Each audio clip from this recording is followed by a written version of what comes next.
One of the things that really spoke to me about is that they're not afraid of really dealing with the reality of what it would have been like for this African-American man living in this time and in this particular scenario. We go right into the center of it.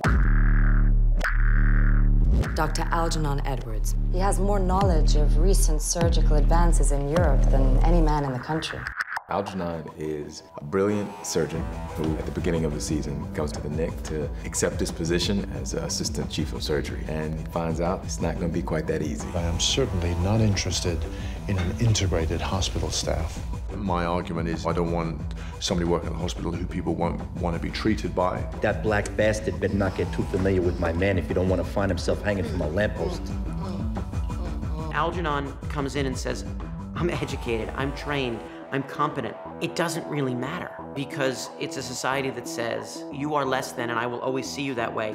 You will never meet a Negro with as much ability and ingenuity as this one. He is 47 years or so away from Jackie Robinson. To think the idea that you couldn't even play baseball.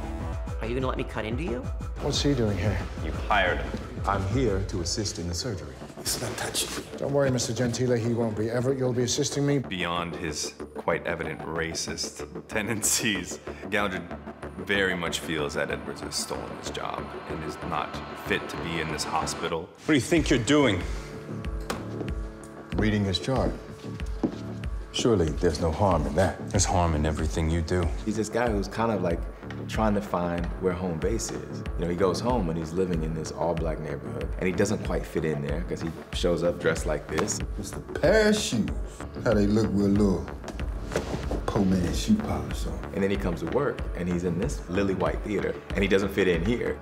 I'm not leaving this circus until I learn everything you have to teach. The opportunity to be on the cutting edge of medicine that makes him sort of put the racial stuff, not completely to the side, but just slightly aside in order to really learn from this man. But Algernon has, as my grandmother used to say, a hell of a road to hoe.